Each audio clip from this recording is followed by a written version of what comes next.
êtes sur Mystic Moon, l'ésotérisme pour tous.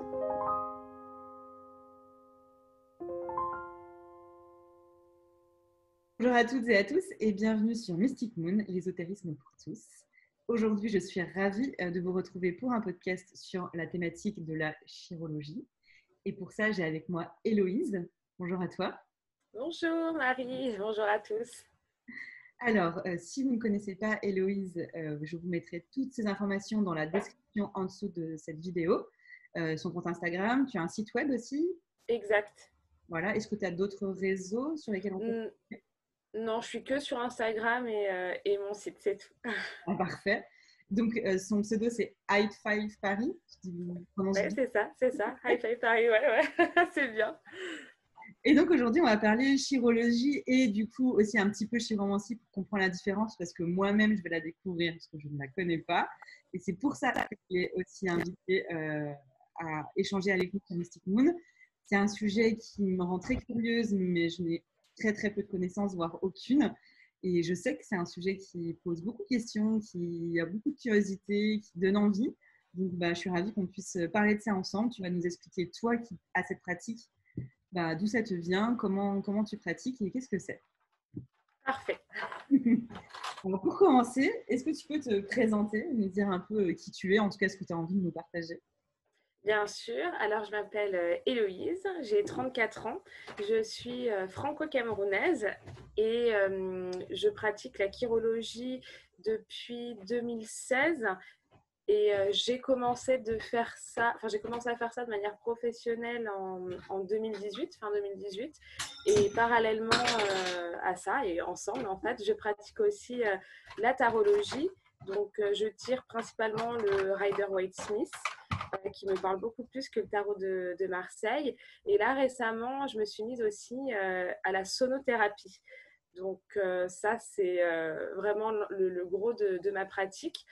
Et j'insiste vraiment sur le fait que ma pratique avec mes consultants s'articule de manière non divinatoire et non prédictive. Donc, c'est vraiment plus dans une démarche de mieux-être et d'introspection que je vais travailler. Ok, merci beaucoup. Alors, du coup, tu as bien fait de dire le terme à voix haute parce que moi, je me suis trompée. Donc, ce n'est pas chirologie ou chiromancie, c'est chirologie. Désolée, je me suis... Ah oui, mais tout le monde se trompe tout le temps. C'est vrai qu'après, parfois, j'oublie mais je le dis, oui, c'est donc chirologie. Comme la chiropraxie, en fait, si tu veux. Ouais. Et du coup, tu nous as déjà parlé un petit peu de tes activités. C'est ma deuxième question. Donc, chirologie, tarologie, sonothérapie. Et tout ça, tu les fais fonctionner ensemble ou c'est des pratiques qui sont séparées? Enfin, c'est quoi ton activité? Comment tu pourrais l'expliquer? Alors, tout est lié, mais ça ne fonctionne pas toujours en même temps ensemble. C'est-à-dire que donc la chirologie, c'est vraiment, on va dire, pour l'instant, le plus gros de mon activité, finalement.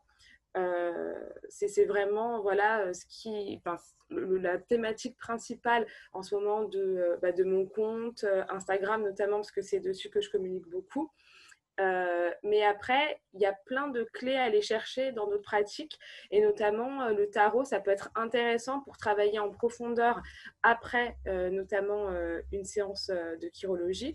J'ai fait toute une story sur Instagram pour essayer de travailler un petit peu avec les arcanes majeurs et d'essayer de trouver une correspondance par rapport à des types de mains précis parce que j'ai trouvé ça hyper puissant pour moi. J'ai trouvé aussi ma carte et j'ai eu une illumination et je trouve que ça, c'est vraiment...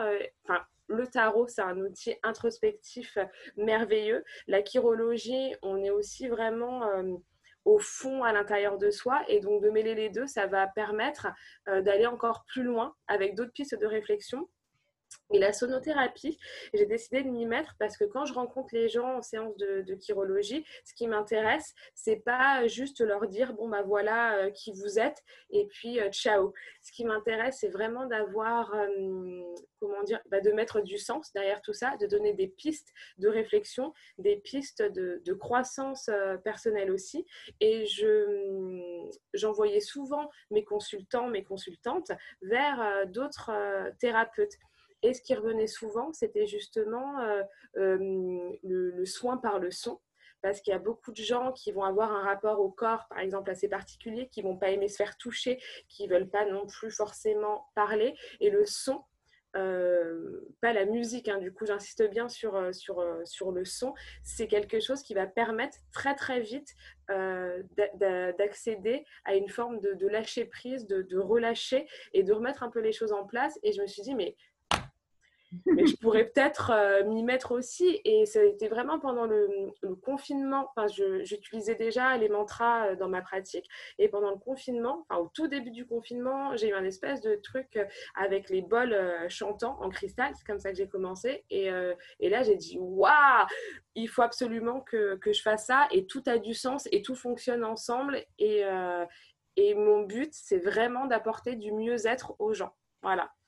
Merci beaucoup pour cette précision. Et du coup, avant qu'on continue justement sur ce que tu peux faire, c'est de nous expliquer qu'est-ce que c'est la chirologie et c'est quoi la différence avec la chiromancie. Et peut-être que ça permettrait aussi d'expliquer l'aspect non divinatoire. Ouais. J'ai l'impression que c'est ça aussi la différence entre les deux, peut-être. Complètement. Donc, on connaît souvent, enfin, quand je dis chirologie, j'ai toujours ma petite tagline lecture des lignes de la main pour que les gens comprennent à quoi ça correspond. Mais en effet, on va avoir cette vision avec les lignes de la main de la diseuse de bonne aventure. Bah, tiens, tu vas mourir dans 4 jours, 22 minutes et 13 secondes. Donc, c'est toujours en plus... Enfin, il y a toujours ce côté un peu fatal associé à la divination. Et c'est pareil pour le tarot. Hein. Quand tu vois dans les films, on sort toujours la mort, la tour ou la maison Dieu. Enfin, c'est toujours à la fin de la vie. Donc, ça, c'est le côté un petit peu romancé, le côté hollywoodien, on va dire. Mais du coup, la chiromancie, quand elle est pratiquée dans les règles de l'art, c'est un outil divinatoire. C'est-à-dire que le praticien ou la praticienne, elle va avoir des dons psychiques.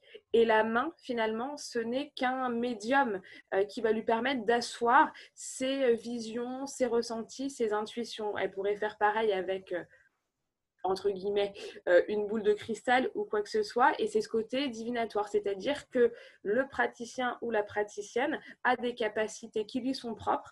Et la main, voilà, permet juste d'asseoir ses visions. Alors que la chirologie, c'est quelque chose de complètement différent.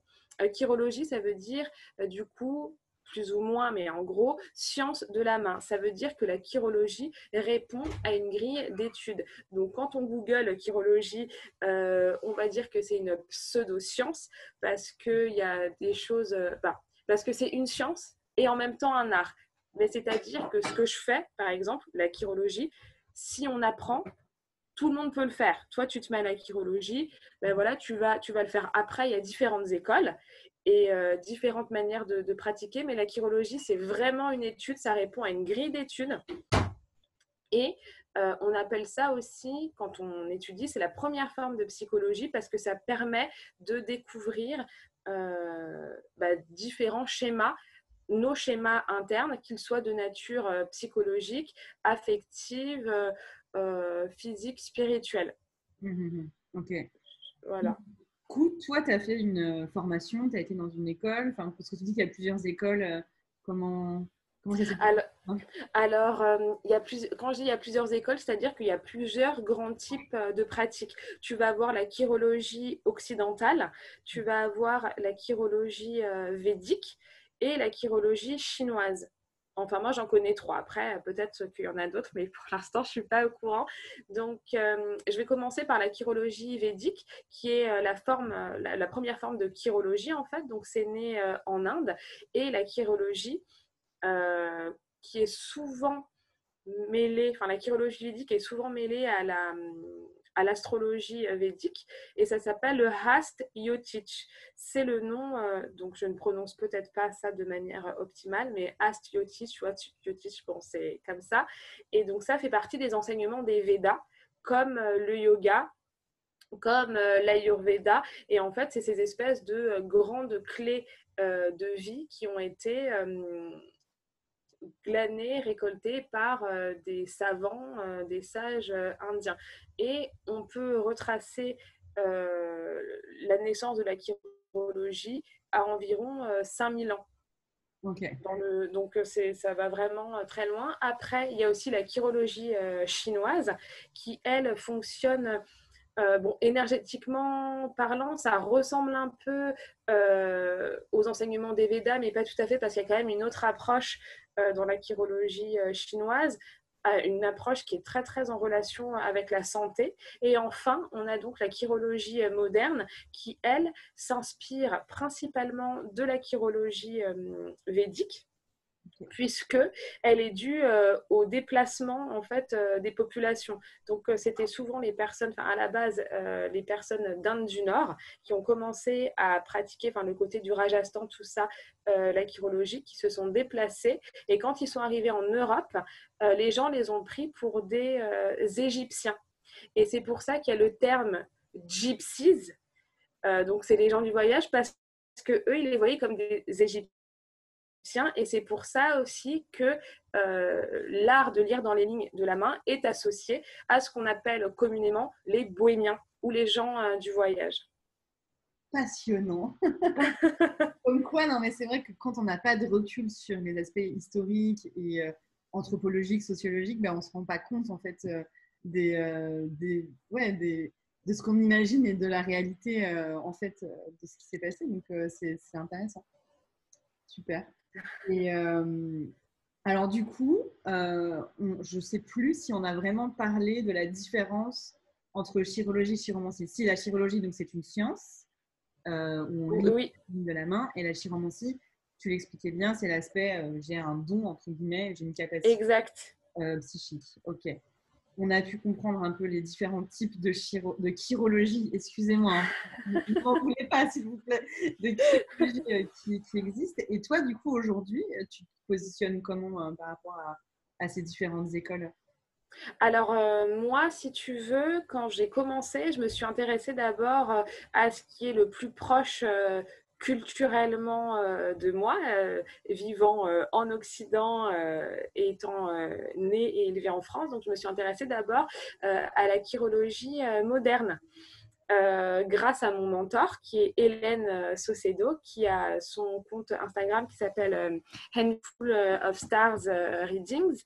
Et donc, c'est comme ça que j'ai mis un pied davantage dans l'univers de la chirologie, parce qu'il y a beaucoup de livres qui sont disponibles sur le marché. Il y a beaucoup de livres qui datent des années entre 70 et 80 qui parlent énormément de divination. Justement, c'est souvent plus de la chiromancie que de la chirologie. Et puis, on peut voir aussi que d'un livre à l'autre, ça peut être un petit peu parfois tout est son contraire. Donc finalement, les livres de chirologie et de chironiomonie, alors ça c'est un autre mot, mais ça fait partie de la chirologie. Donc chirologie, c'est l'étude des mains, quoi. Et la chironiomonie, ça fait partie de la chirologie, mais ça c'est l'étude de la forme en fait des mains. Ça va vraiment être dans l'aspect physique de la main, donc pas tant les lignes, mais la taille des doigts, la taille du pouce, la taille des monts. Les monts, ce sont les parties charnues qui créent du relief dans nos mains. Donc, on appelle ça les monts en chirologie. Donc, il y a ces deux aspects-là. Au départ, je me suis intéressée à ça. Et puis, en fouillant, en faisant plus de recherches, en étant plus ouverte, comme je m'intéresse aussi au yoga, à la pratique des mantras, j'ai découvert la chirologie védique et j'ai commencé à suivre des cours sur une université en ligne qui s'appelle Birla, qui propose des cours de chirologie depuis plus de 20 ans et qui propose aussi des cours d'astrologie védique, parce que comme je te dis, souvent ça va ensemble. Moi, je ne suis pas du tout intéressée pour le moment dans l'astrologie védique, mais donc ça a été vraiment mes deux sources d'apprentissage, et j'ai essayé de faire un petit peu un mélange des deux. C'est pour ça que je dis que la chirologie, c'est en même temps une science et en même temps un art, parce que c'est aussi ton interprétation, ton ressenti. Alors bien sûr, je vais fonctionner à l'intuition parfois. très souvent, c'est comme ça que ça marche très bien aussi, et tout en respectant ma grille d'études. Ce qui me dérange dans la chirurgie occidentale, c'est qu'il y a souvent des choses, enfin je la trouve un petit peu fataliste, héritée un peu de ces courants de chiromancie, quoi. Et puis il y a beaucoup de choses qui sont associées à l'état de santé. Donc par exemple, moi, l'état de santé, c'est quelque chose dont je ne parle pas du tout. Je vais donner un exemple concret. En chirurgie occidentale, il y a ce qu'on appelle la ligne de Mercure.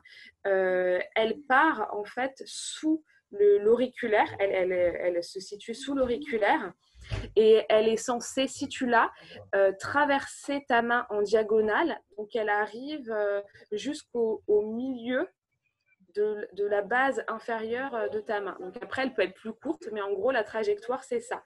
En chirurgie moderne, on va appeler ça la ligne de santé, qui correspondrait à l'état de santé du foie, etc. Donc, selon l'état de la ligne, voilà, soit on a un foie en mauvais état, soit en bon état. En chirurgie védique, cette ligne-là, la ligne de Mercure, c'est pas du tout la ligne de santé, c'est la ligne de communication, parce que le doigt de Mercure, l'auriculaire, on l'appelle le communicateur.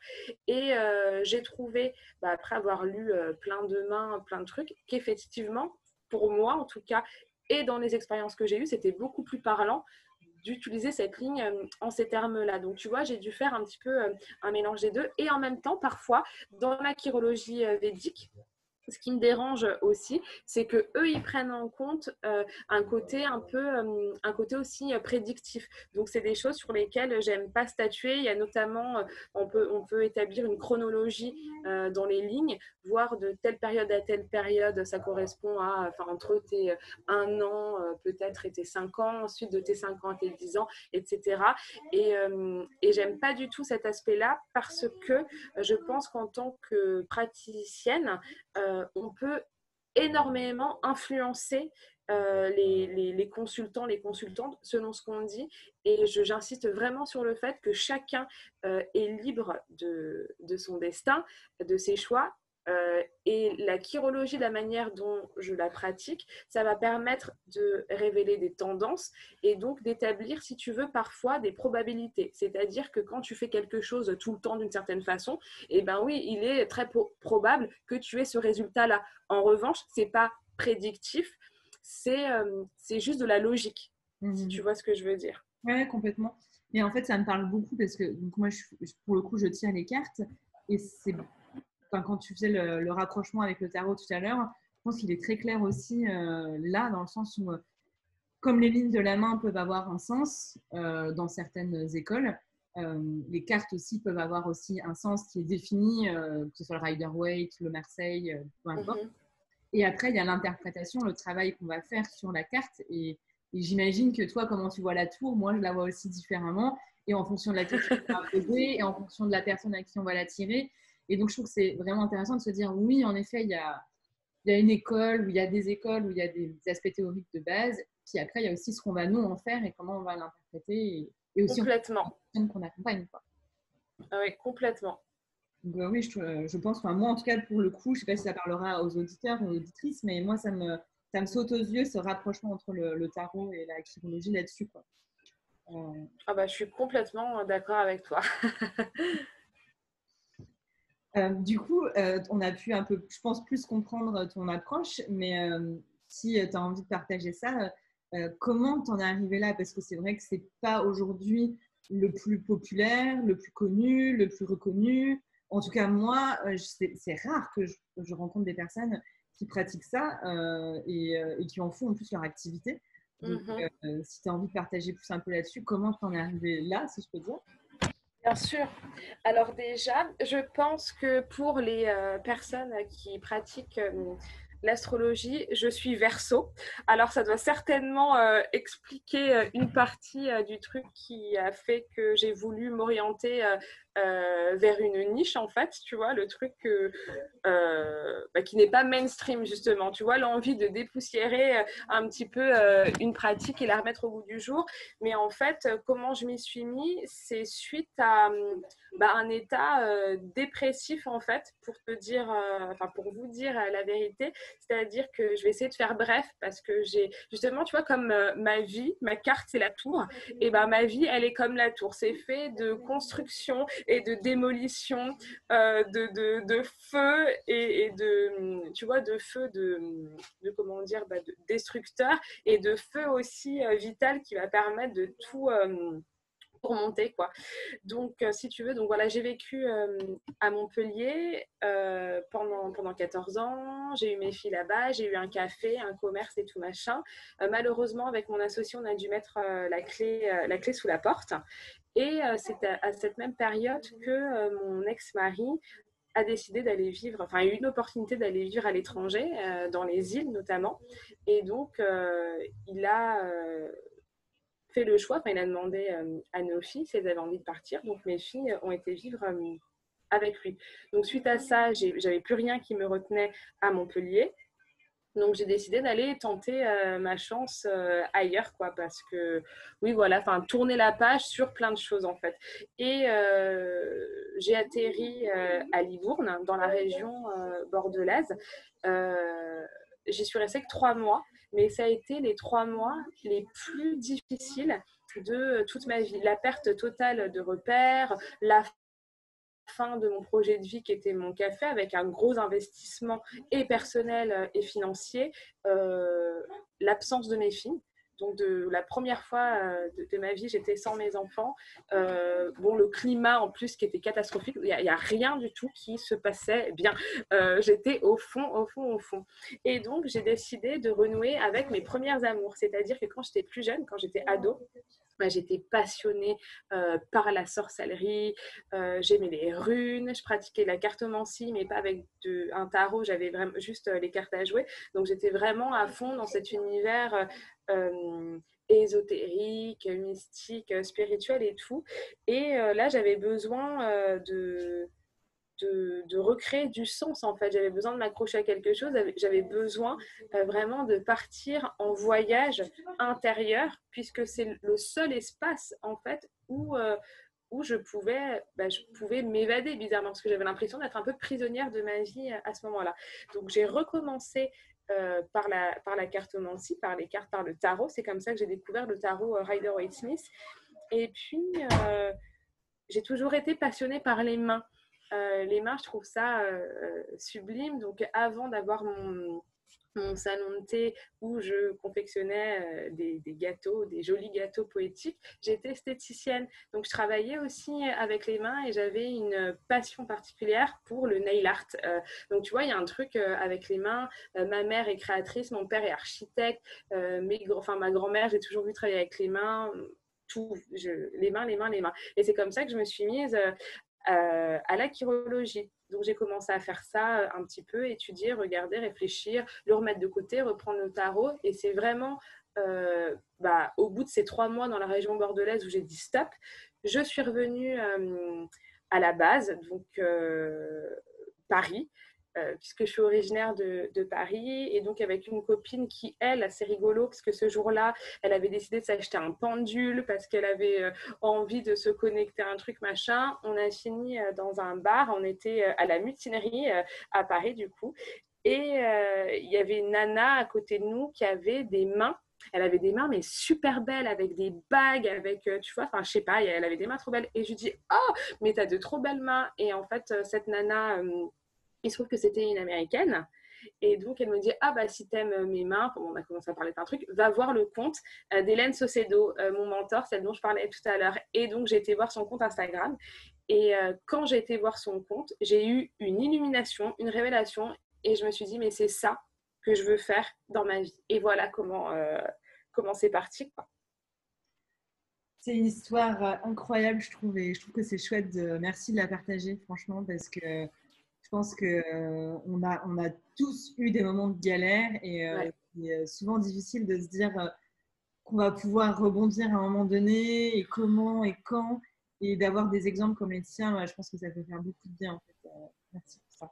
Ah bah merci, ouais, j'espère que ça pourra faire du bien aux autres, quoi. Mais c'est vrai, c'est fou de voir les ressources insoupçonnées qu'on peut avoir en nous. Donc oui, enfin, s'il y a des personnes qui nous écoutent et qui sont en ce moment au fond du seau, ça va aller, vous allez réussir à remonter la pente, ça va aller.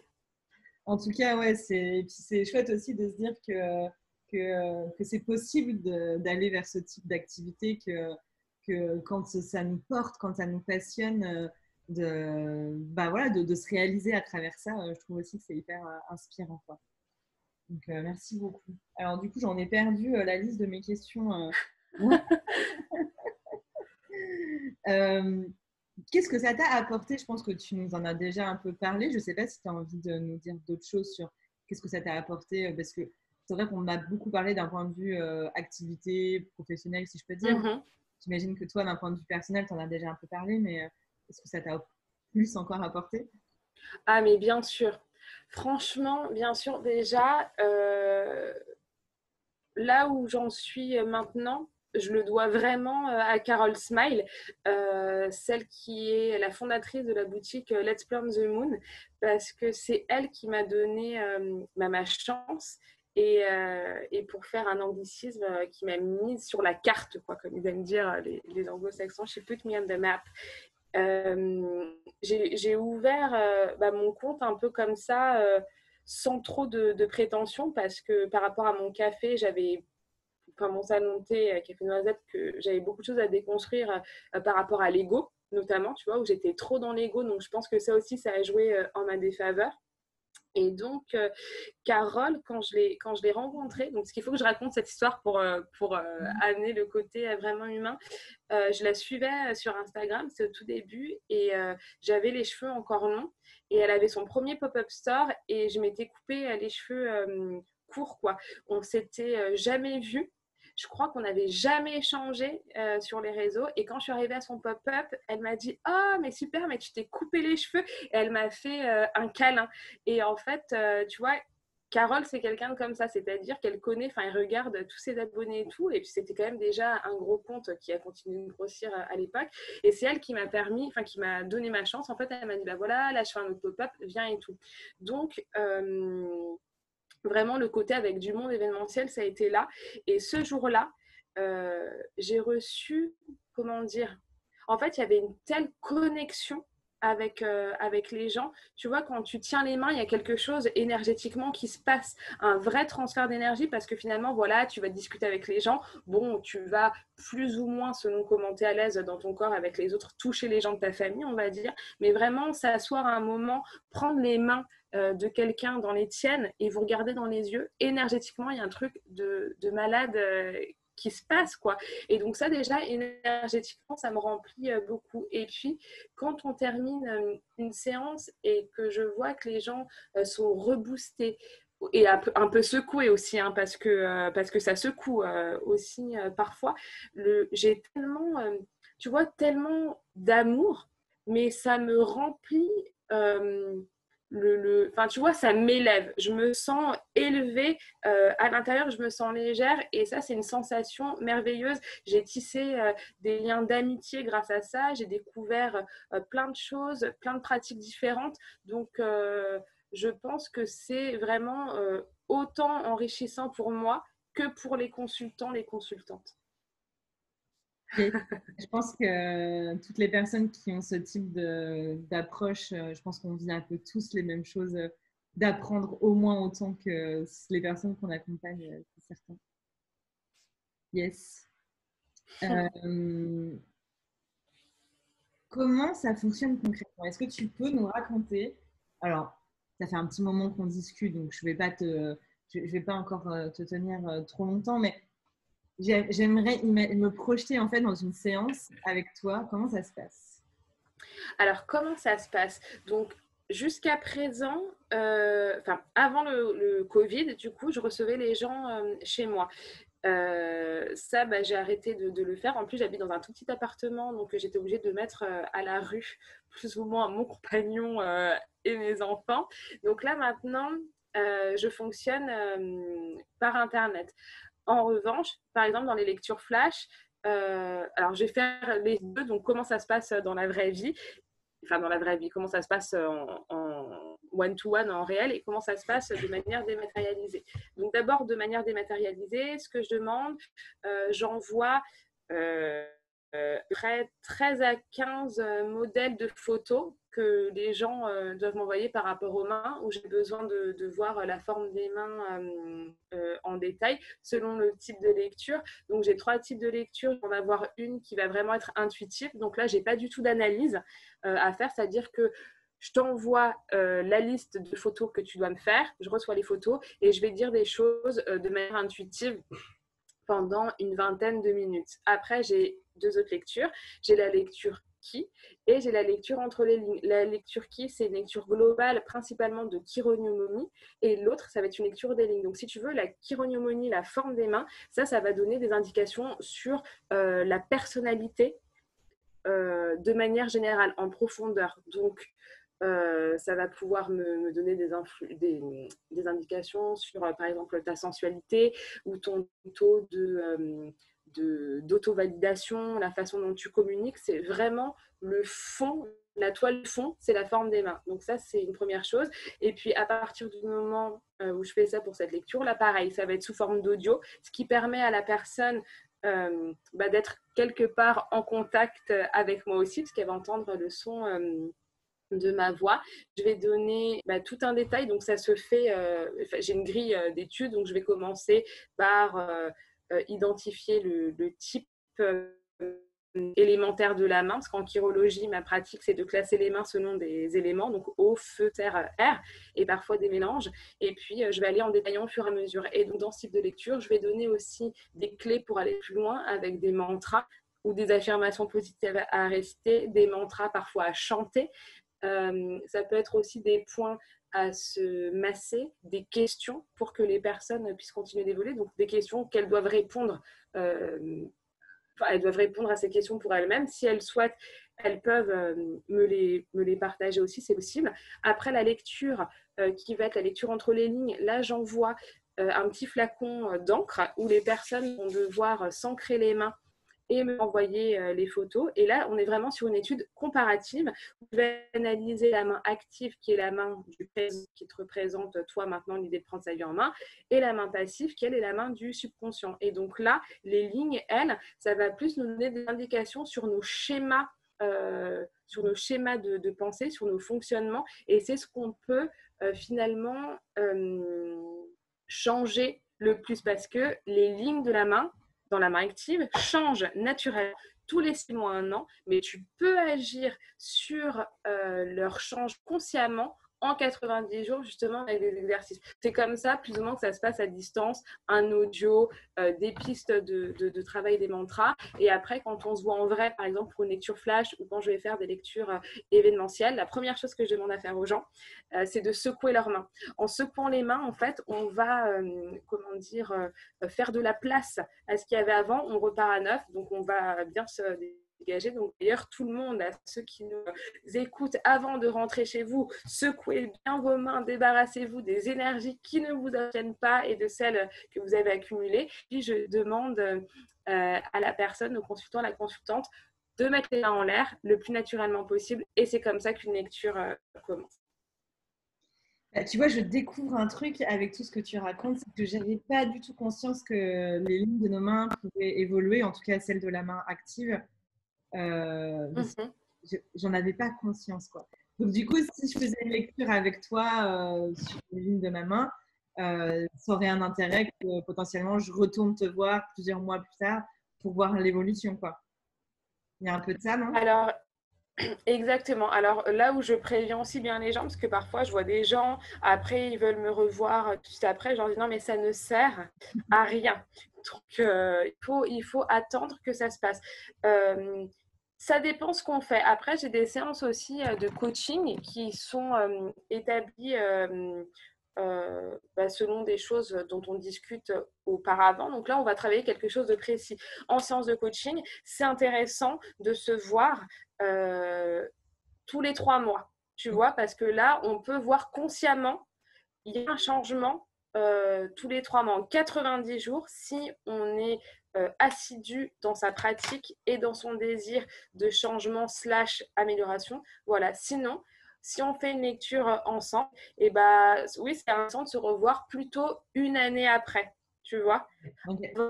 Il faut laisser le temps aux choses de bouger tranquillement. Avant, c'est pas pertinent. C'est clair. Super. Eh bien, merci beaucoup. Est-ce que tu pourrais, si tu avais un conseil à donner à des personnes qui s'y intéressent, qui voudraient se lancer, soit à découvrir, soit à se faire une lecture de main, qu'est-ce que tu pourrais conseiller?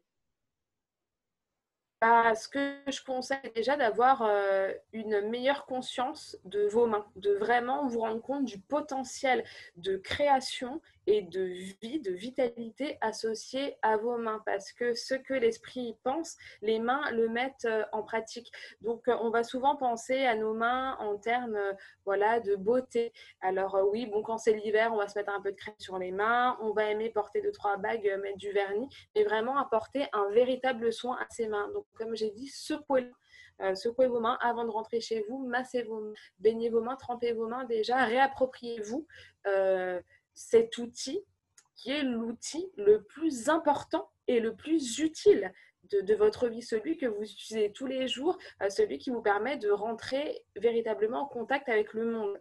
Et ensuite, si vous voulez vous mettre à la chirologie, les 2 livres que je conseille pour commencer, il y a le livre, alors je ne me rappelle jamais du nom du livre, mais je donne l'auteur et après, vous demandez à Google et lui, il va faire le boulot. C'est Darpentini qui lui fait de la chirognomonie. Et il y a aussi le livre de Quero, qui est une référence en la matière.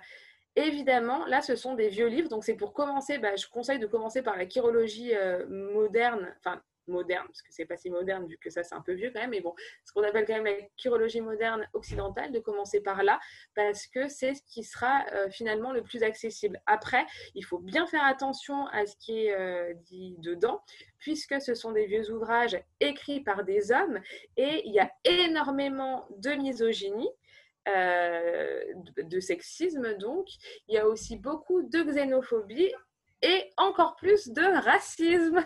Donc bien attention, faites bien attention, voilà, il faut prendre du recul par rapport à ça. Mais pour commencer, c'est vraiment les 2 ouvrages que je recommande. Et puis après, de ne pas avoir peur d'essayer, c'est pas grave. Se tromper, ça fait partie du processus.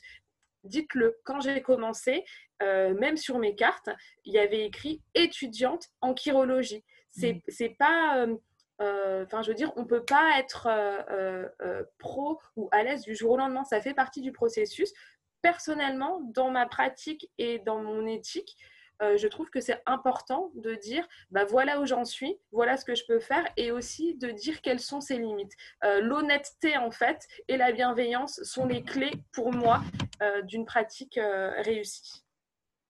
Très bon point. Et justement, pour conclure, quand tu parlais d'approche sexiste ou raciste qu'il y a pu y avoir en chirologie, toi, aujourd'hui, j'imagine que tu as envie justement d'apporter une démarche inclusive. Complètement. Est-ce que tu pourrais nous en parler de concrètement comment ça pourrait prendre place justement dans ces pratiques de chirologie, d'avoir une démarche inclusive? Alors moi, de toute façon, oui, ma démarche, elle est complètement inclusive, c'est-à-dire qu'on sait bien que par le passé, dans tout type de pratique, en plus à différentes couches, différentes strates de la société, partout, il y a ce côté déjà ultra binaire. Donc on va te parler du côté féminin, du côté masculin, et il y a le côté aussi où bien sûr il y a de la xénophobie et du racisme. Pour citer un exemple dans la chirologie, alors je ne sais plus dans quel livre c'est, je sais plus c'est Quiro ou Darpentini, mais de toute façon ils sont tous à peu près dans le même genre. Donc là, il parlait des mains des personnes de la péninsule arabique en disant que oui, de toute façon, il y a les traits de lascivité qu'on va retrouver dans leurs mains et énormément de violence ou de trucs.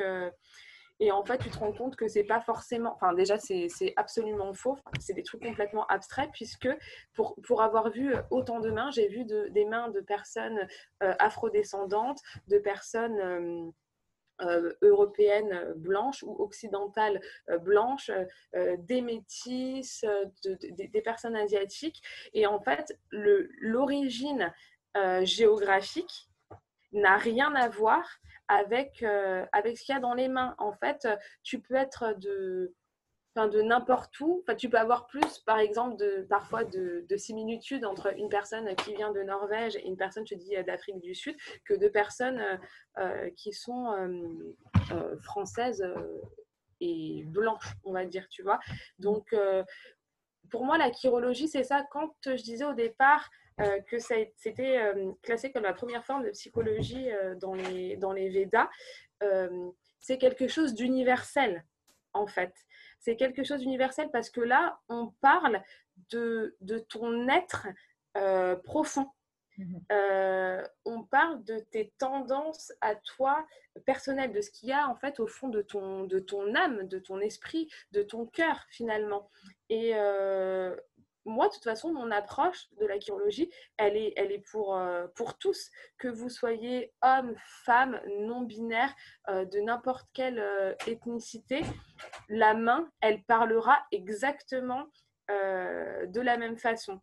Et après, j'ai pu avoir aussi des surprises en chirologie parce que justement, on peut avoir tendance inconsciemment, indépendamment de nous-mêmes, parce que c'est quelque chose qu'on fait de manière très naturelle, de finalement, même si on sait que c'est pas bien de juger les gens sur la mine, comme on dit, dans un exemple très concret de ma vie personnelle, ma meilleure amie,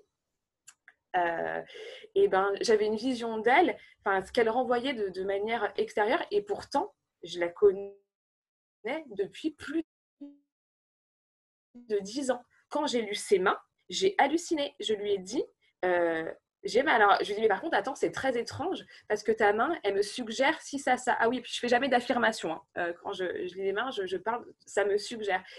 Et elle me dit, mais tu savais pas?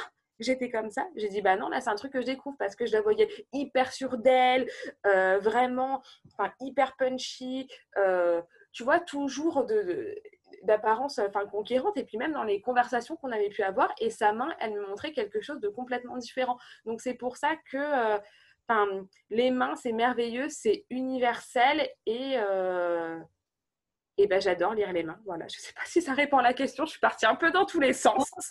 C'est très intéressant d'expliquer que mais c'est comme quand on tire les cartes à quelqu'un, peu importe qu'est-ce que tu peux exprimer par l'extérieur.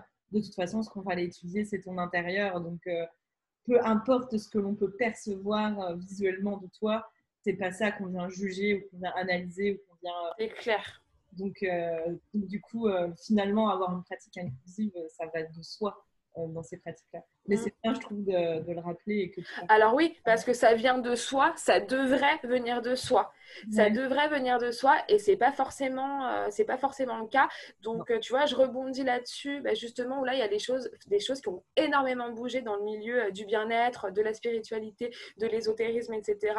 Et je pense qu'il faut bien faire la différence entre parfois les personnes qui sont non racisées, du coup, ou genrées d'une certaine façon, donc souvent genrées au féminin, qui peuvent être, avoir peut-être des indélicatesses, tu vois, mais après, une fois qu'on discute avec ces personnes qui vont complètement reconnaître le truc, en fait, et c'est cool parce que tu peux avoir une discussion, tu te rends compte que la personne en face, elle est dans la bienveillance, parce qu'on a tous et toutes des choses à déconstruire. Donc, à partir du moment où on peut avoir un dialogue et que c'est dans la bienveillance, c'est super, ok, là, on a appris, il y a une personne qui a appris quelque chose, une autre personne qui a enseigné un autre truc, et puis on peut avancer vraiment main dans la main dans la déconstruction. Après, tu as des personnes, et c'est ce que j'ai vu récemment, qui refusent de déconstruire et qui sont, comme on dit, colorblind. Et ça, tu vois, ça me donne juste envie de m'arracher les cheveux, et après on me dit qu'on m'envoie de la lumière et des cœurs, sauf que c'est pas comme ça qu'on déconstruit, tu vois. Donc, mais je pense vraiment, oui, voilà, donc il peut arriver que certaines personnes puissent avoir des indélicatesses, mais c'est vraiment travailler main dans la main et le désir de déconstruire. Moi, ça, c'est vraiment quelque chose qui m'importe. Et puis, l'écoute, parce que la communication, la transmission, c'est pas seulement parler et dire, c'est aussi écouter, recevoir et intégrer. Ouais. Non, mais c'est clair que quand je dis que ça va de soi, c'est que quand on le dit, quand on l'exprime, ça paraît évident en fait. Et en effet, que dans les faits, c'est loin de là le cas toujours. Et je pense que toute notre vie, on aura des prises de conscience à faire sur ces sujets-là. Il faut l'accepter, accepter qu'il va falloir qu'on continue toutes et tous à déconstruire, à réapprendre. Déconstruire pour reconstruire aussi. Hein. Exactement. Je connais bien avec la tour, donc ouais. il y a un cycle de manière à recréer. Et voilà, donc, merci beaucoup pour tous tes mots. Je ne sais pas si tu as envie de conclure, si tu as envie de partager un mot de la fin. Et ben, en mot de la fin, ça m'a fait hyper plaisir déjà de passer ce moment avec toi. Je suis vraiment très contente. Je suis vraiment très heureuse aussi de me dire que j'ai peut-être faire naître des vocations chez certaines personnes et puis encourager les gens à envisager leurs mains d'une autre manière. Et ce que je peux dire aussi aux autres, c'est par rapport à tout ce qu'on a dit, voilà, soyez à l'écoute, soyez ouverts, travaillez votre sensibilité et votre empathie. Et quand quelqu'un vous dit que c'est pas juste et que ça lui fait du mal, et ben écoutez-le et grandissez ensemble. Voilà. Merci beaucoup, ça a été un immense plaisir de te recevoir, de découvrir cette pratique que je connaissais trop peu. Et pour moi, en tout cas, ça a été passionnant. J'ai appris plein de choses. Donc, merci pour ton temps et merci pour ton honnêteté et d'avoir partagé autant de toi. Je pense que c'est hyper enrichissant pour tout le monde. Merci beaucoup. Merci, Nari. Et merci à tous nos auditeurs. Et je vous dis à bientôt sur Mystic Moon. Et n'hésitez pas à aller découvrir Héloïse. Tous ces liens sont en description en dessous de la vidéo. C'était Mystic Moon.